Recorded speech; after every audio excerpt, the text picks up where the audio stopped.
As a result of 8 weeks of work, the participants of We Are Recording You Geneva produced 2 podcast episodes sharing their research. We invite you to listen to the podcast and read more about their research. My name is Laura Garcia, and I'm the research sprint designer for We Are Recording You Geneva. The research sprint happened during 8 weeks from October to December 2022. Who Watches the Watchers explores the presence of private surveillance actors in public spaces and its impact on the urban social contract in international Geneva. It highlights the contradictory views and feelings of those being surveyed and raises important questions around the transparency of the use of CCTV cameras and its impact on the ability of civil society to create an effective and transparent dialogue between private sector, civil society, and the public sector.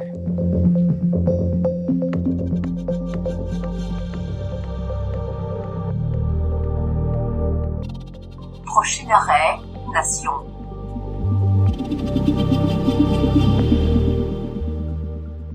Welcome to Who Watches the Watchers, a podcast from the Excellence Institute. In the last 8 weeks, we investigated the role of CCTV cameras and video surveillance in international Geneva. This podcast tells a story of a lack of transparency and trust among the citizenship.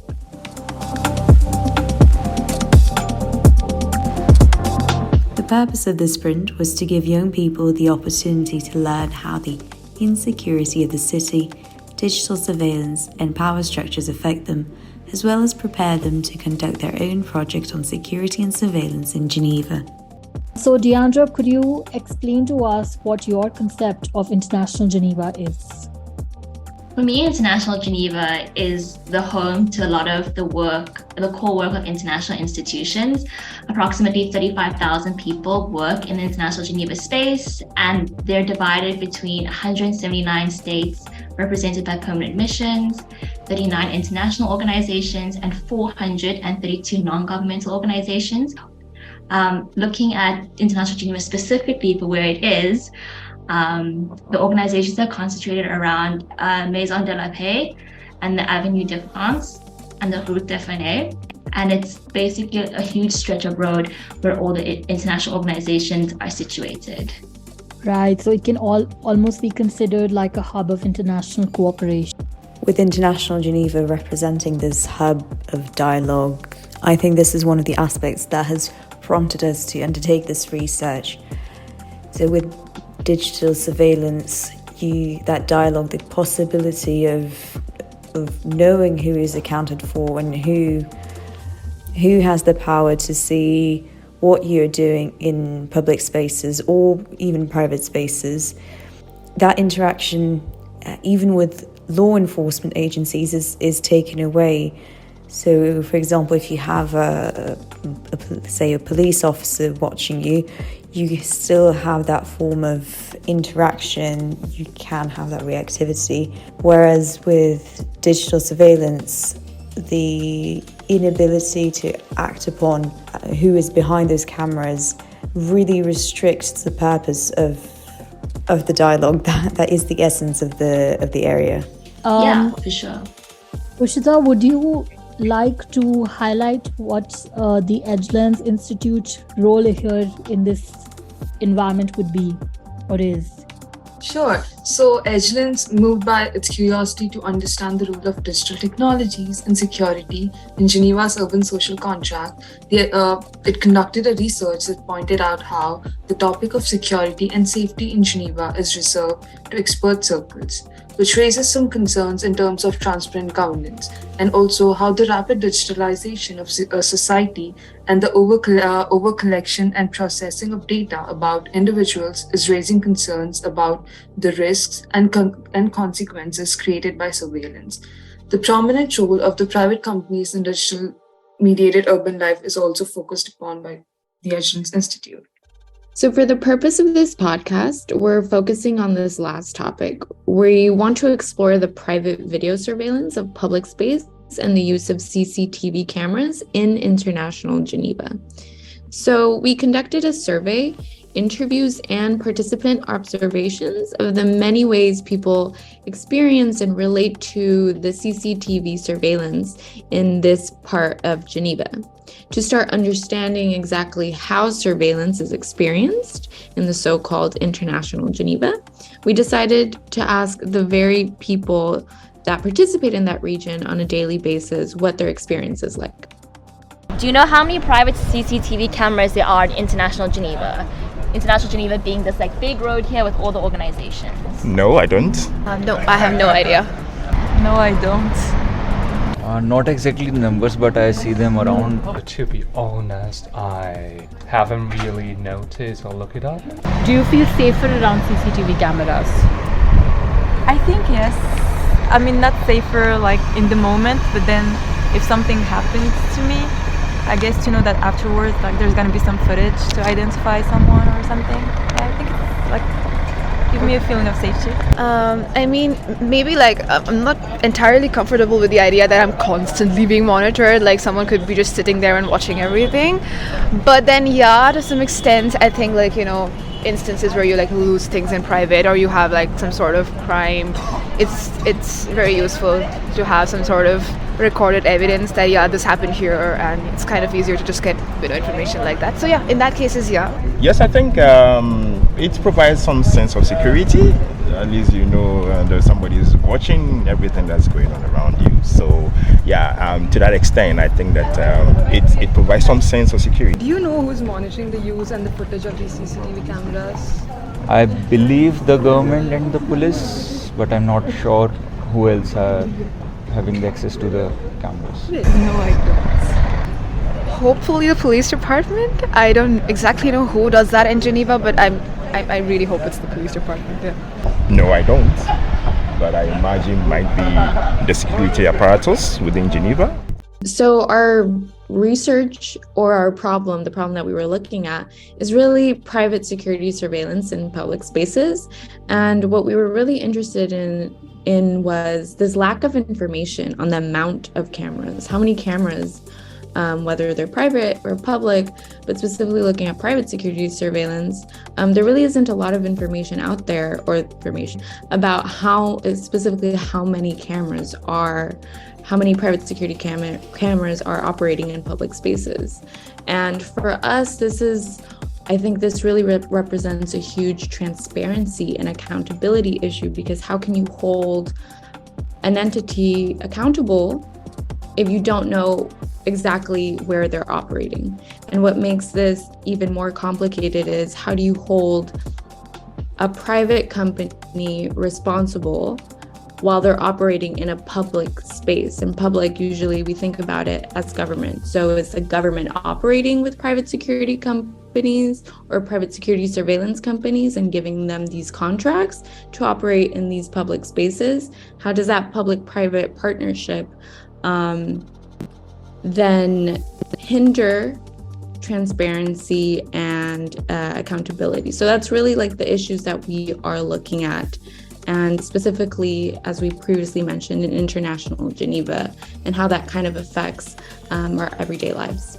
One thing that we noticed that was really interesting regarding the lack of transparency and people's knowledge about CCTV cameras in our fieldwork as well as in our survey results, where almost everyone said they didn't know how many CCTV cameras there were, is that even though they don't know, they still know, or they have they know that it does affect them, or they say it does affect them.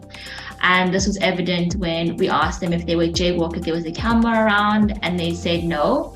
And so even though, there's this kind of disconnect between people saying that these things affect them, but there's no reciprocal relationship between their ability to affect the presence of CCTV cameras, even though CCTV cameras affect them.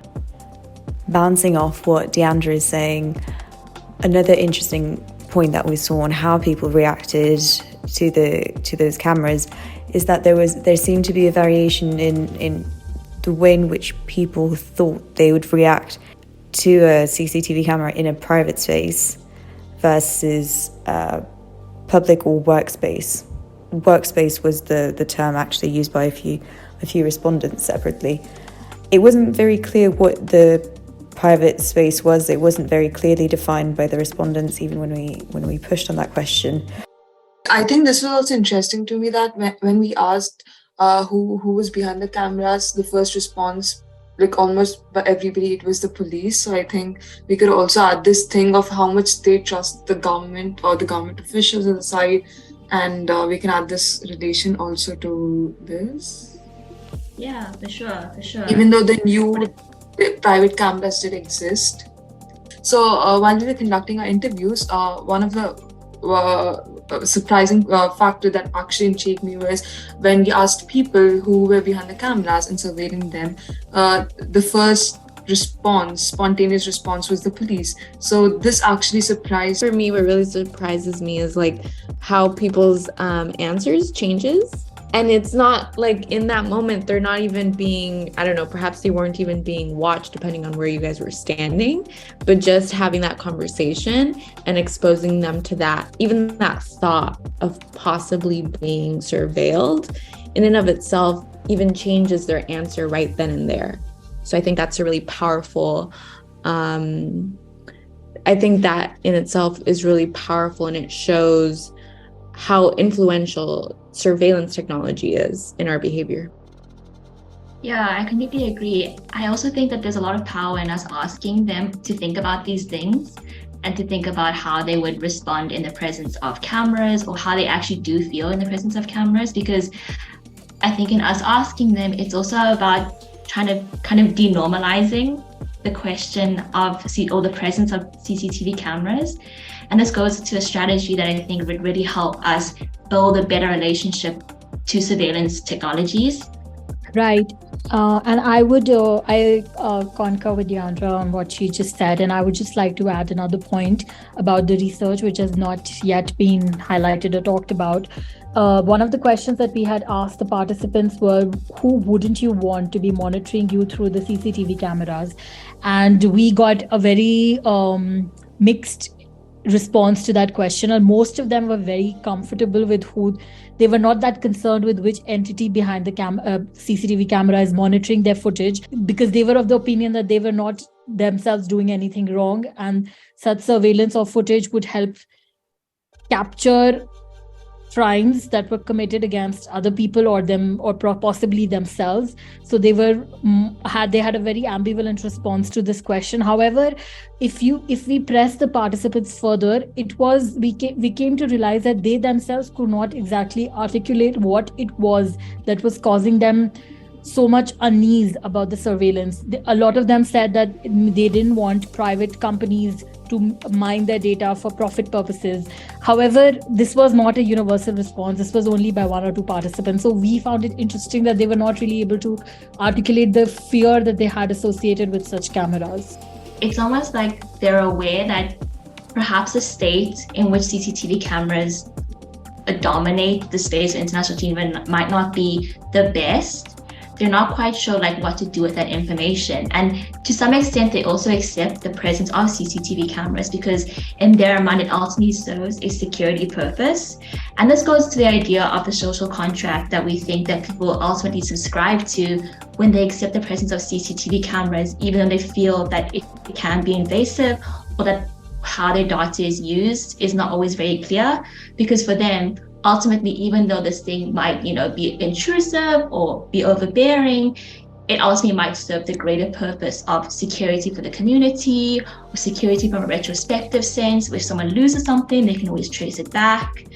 And to build on that, I think the social contract can become very murky when we don't have transparency to begin with about, for example, we don't know how many private security cameras are operating in these public spaces. So how does that affect the social contract?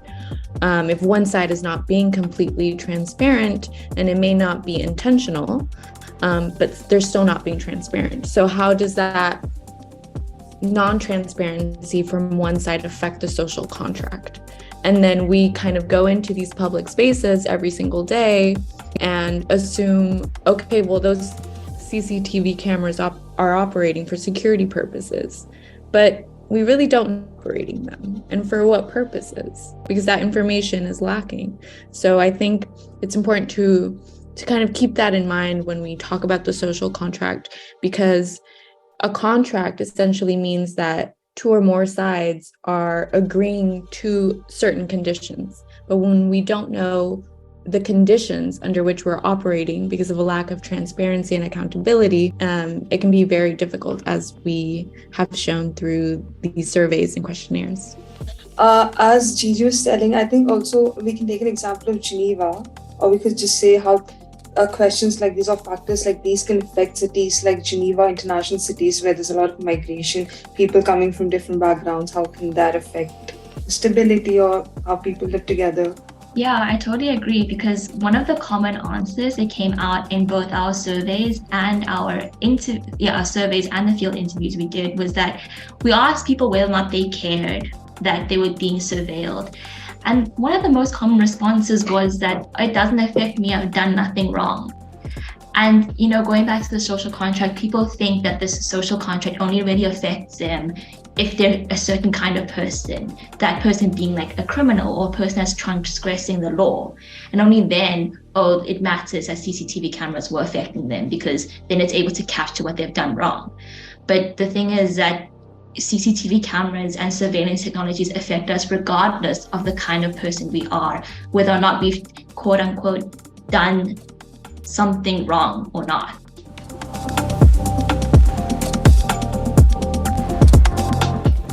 Another way forward following the results, I think, would be how to look at digital surveillance beyond demonizing or positivistic narratives. We heard a lot of very strong responses to those digital technologies as either providing a safe space, security, to something that can intrude on our privacy and our way of behaving naturally so much that it will change the way in which we're willing to behave in the street. I know we have been talking about, but for me, I think the question is, how do you incentivize a government to be transparent as a citizen? How do we incentivize these private security companies that are supplying these surveillance technologies in public spaces? How do we incentivize them to be transparent, or to hold the government accountable and be like, hey, if we're going to have this contract with you of putting or placing private security cameras in public spaces, we should create a list. But who's the one really creating this pressure?